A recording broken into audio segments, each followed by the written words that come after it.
n8n is in Python. It's kind of closer to Zapier, and I built more than 255 different flows for different clients. And what I've started to kind of realize is that this is more like this essentially. And why I've kind of come to this conclusion is because today I was building another flow for another client. And as I was building it, I had to do a couple of filterings by what is pretty much going on here is that I need to find the files in their email, and then I need to check if those files are in their drive so I don't upload the same files. So when I'm doing it over here, I'm kind of holding the data in memory, like the binary, and then I'm uploading the files over here. This part was working fine before I added this, but when I added this part, it started lagging right away. It seriously started lagging so much. And that's kind of when I started realizing that, oh, you know what I have to do? I have to pretty much split up this into one flow and then split up this to another flow. And then I will be able to remove all of the lag, because when it starts lagging and then things are so slow and you can barely open it and it just takes forever to load it. And also we're actually on the VPS plan on Hostinger, the second plan. So we're on a pretty good plan actually. This shouldn't really be a problem, but here I am. I'm struggling with this, and I've started to kind of realize that yes, you do have access to more tools than Zapier for sure. But the problem is that even though you have access to more tools than Zapier, it doesn't mean that you need to use n8n as if you're coding. Because as soon as you start doing that, where you start pretty much trying to code everything in n8n, you're gonna start running into so many issues. It's gonna start lagging. You're gonna lose data. It's gonna error out, and all of it simply because you are trying to work with way too much data. You're doing too much, and you're having way too many nodes. And in this case, I don't have a lot of nodes. I think the issue is more that I'm holding a lot of binary data in memory. Over here, I have a binary in memory, and then I kind of have it over here again.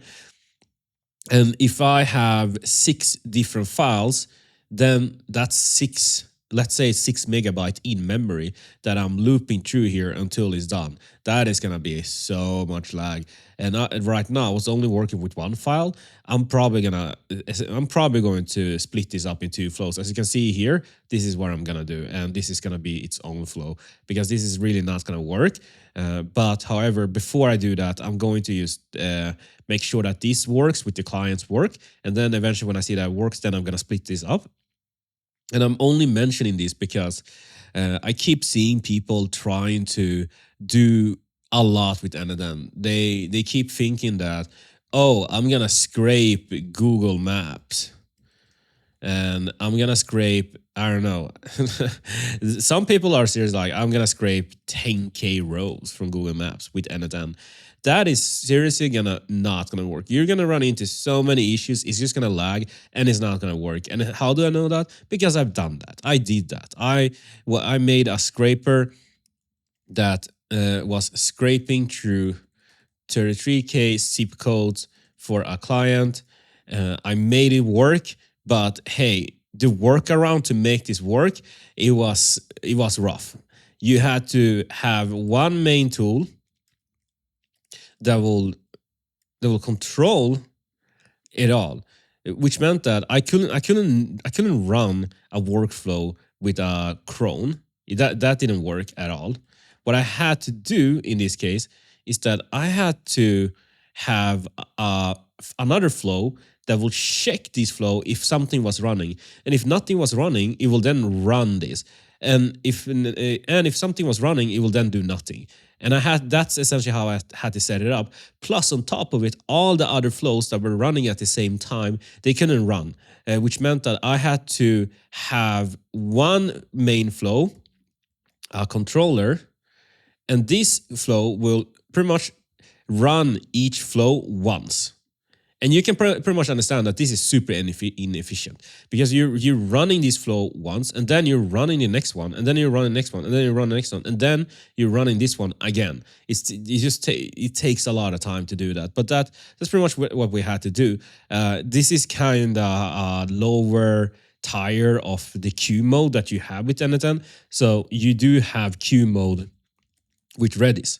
And that is when n8n will run the flows for you one after another so that you can make sure that you don't run into having 10 flows running at the same time.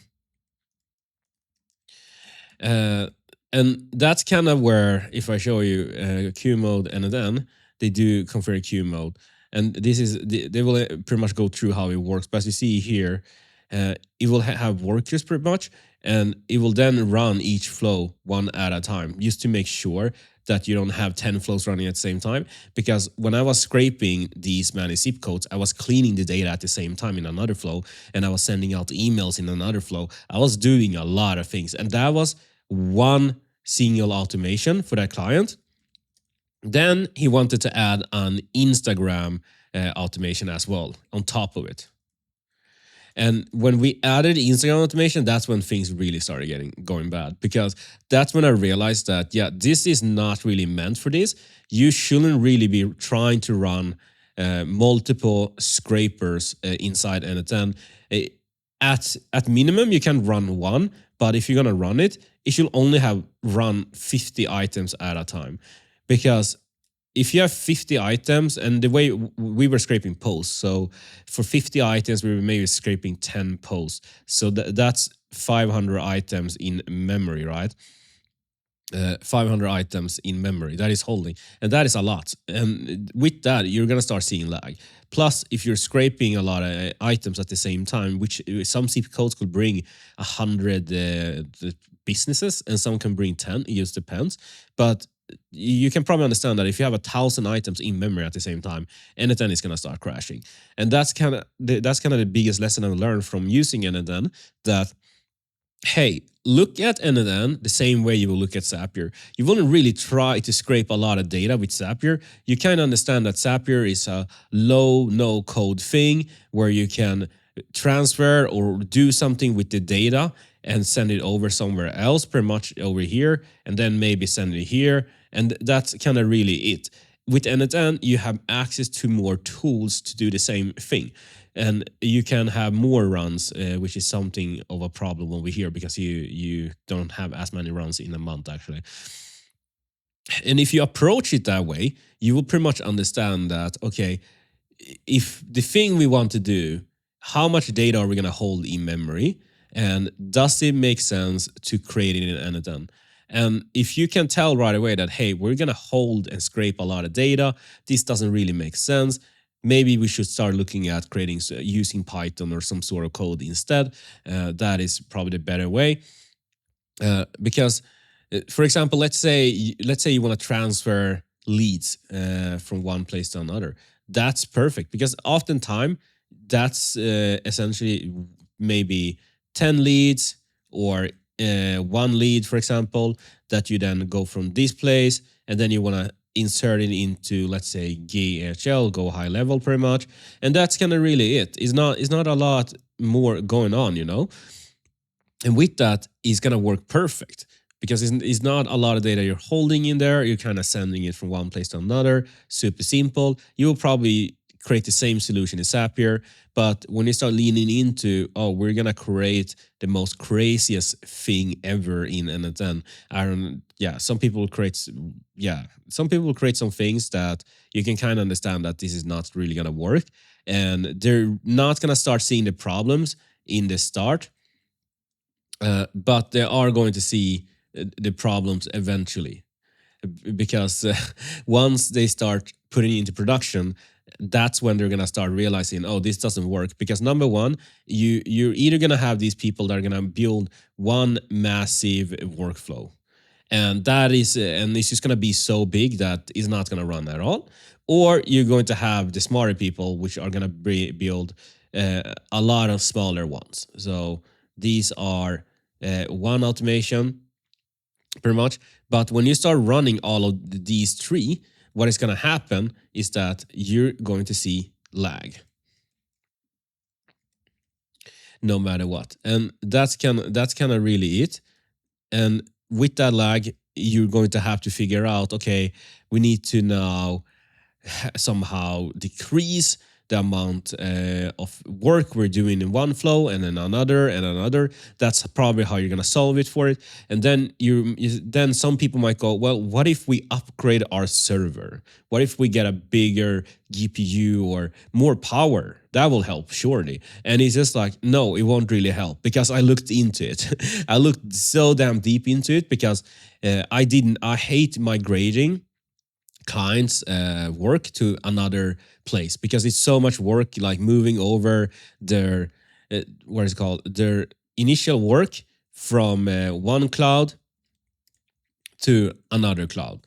It just takes so much time with the credentials and all of it. So I hate doing it. And I had one client that was just like, what if we get more power? And I was just looking into it, because I didn't really want to like migrate. So I was just really went through it. What are people saying online about migrating?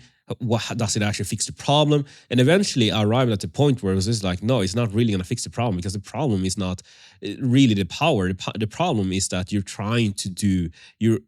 just doing too much in it. You have too much data, and it's just tanking everything. And you getting more power for sure. If you will have maybe a tiny bit less lag, but that's not really the problem. The problem is that you just have way too much, and you need to reduce that so that you can run everything efficient. And one way to solve that is by using Q mode, because Q mode will make sure that everything runs one at a time, which helps a lot. So if you have Q mode plus more power, yes, then it will probably help a lot more.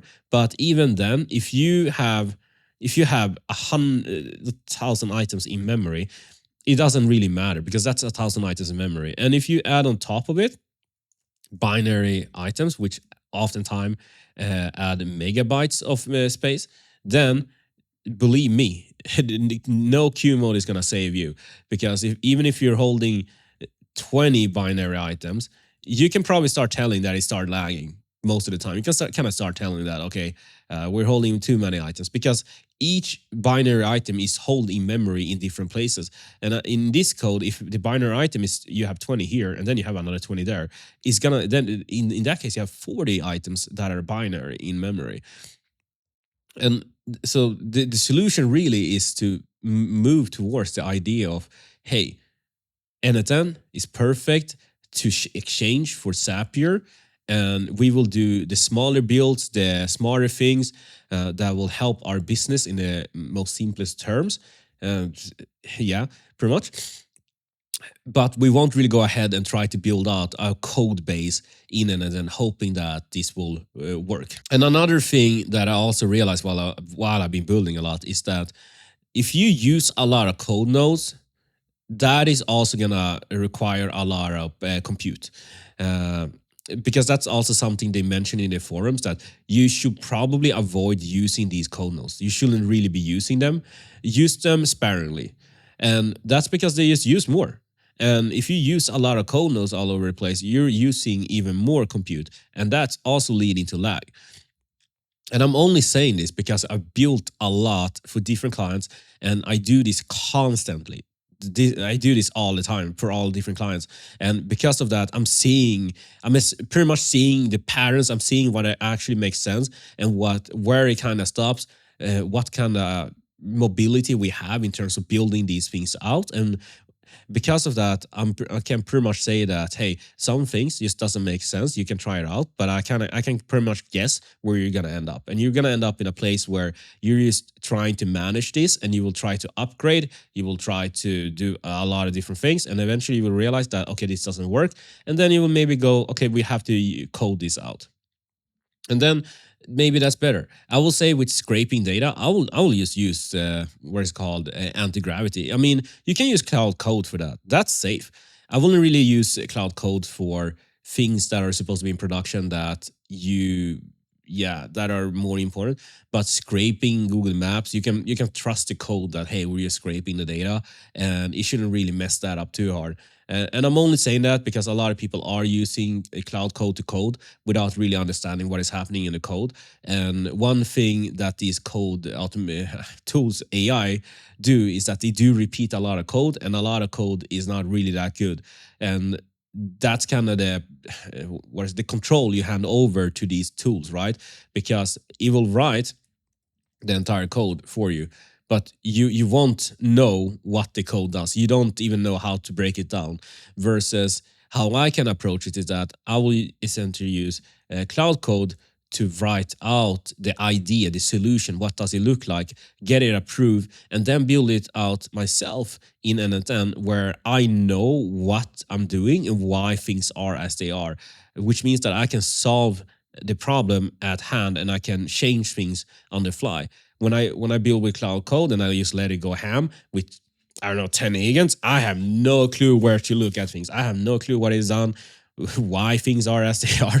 He just built something for me, and I pray to God that it's working. Which most of the time, yeah, I don't know. But when it comes to scraping, it can. I won't say it can really go that bad. I know I was reading about somebody that burned through $100 of Appify credit though.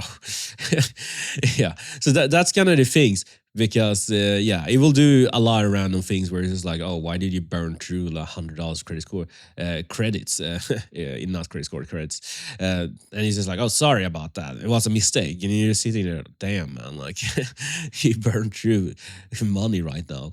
And that's not only the thing. Yeah, it's just that, yeah, when it comes to these code things, use it sparingly in a smart way. Don't just blindly trust it, because it will kind of do weird things where you just go like, okay, what is going on here? Uh, so yeah, that's pretty much my view on all of this. And really, yeah, really, if there's something you should take from this, is that Zapier is pretty much, and it pretty much like Zapier, and the goal is that you have access to more tools, and if you keep them modular and small, you're not going to have any issues. When you try to bake in big ass automations into n8n, you're going to run into problems, and that's really not going to work, and you're just going to essentially hate life, because you're trying to fix something that is not really fixable, because you try to do something that is not really meant to be that way. But yeah, either way, I mean, if you want to build it that way, you can try it out and see. I'm not here to just tell you that, oh, you have to kind of do it, even though I said should. I'm not here to tell you that you can't do it, but this is just from me actually building things for a client. And I will say that is quite different from building for yourself versus when you build for clients, because you have the goal in mind. And especially when you kind of need to deliver on that goal, it's super important that everything works the way it should. And when you run into these issues, you start realizing that, hey, this doesn't really make sense. We need to change our plan. And I ran into that. I made it work, but hindsight, I would have just told them to just use Python, because what ended up happening is that we just had to use one automation first and scrape with that, and then we could essentially go run the other one and scrape with that. That was pretty much the solution, because yeah, and that's pretty much it. I know that client will ask for a lot of things, but it's just that realizing what is possible, what is impossible, what is like unrealistic, pretty much. If you can get down to that, you're gonna win. And with that, if you like this, make sure to subscribe, and I'll see you in the next one.